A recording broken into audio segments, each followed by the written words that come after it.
തീരുമാനം എന്താണെങ്കിലും മാല പറഞ്ഞോ. പറ്റുന്നെങ്കിൽ നിക്ക്, അല്ലെങ്കിൽ ഞാൻ കൊണ്ടുവിടാം. രണ്ടായാലും കുഴപ്പമില്ല.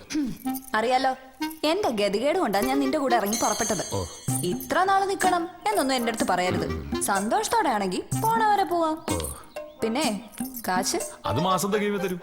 അല്ല, മാസം തരും. അയ്യോ തെറ്റി. ആ, നീ ഒരാളാണെങ്കിൽ ശരി. ആ വെളിയിരിക്കുന്നവരുടെ ഉദ്ദേശം കൂടങ്ങടെ അകത്ത് പോയിരുന്നെങ്കിൽ തട്ട് മുട്ടേ ഒപ്പം നിന്ന് വർത്താനം പറയൊക്കെ ചെയ്യായിരുന്നില്ലടാ പന്നിയോളെ. ഇതൊരു മാതിരി കായില്ലാത്തൊരു ഇറച്ചി വാങ്ങാൻ വന്ന പോലെ. കുഞ്ഞു മിണ്ടാണ്ടിരിക്കടാ. ഇറച്ചി കൊതിക്കാരൻ വന്നു പുറത്തിറങ്ങിയ പീഡ കേസാ. പടി പാളും. ആലോചിച്ചിട്ട് ഇപ്പൊ തന്നെ നെഞ്ചു പറിച്ചിട്ട് പാടില്ല.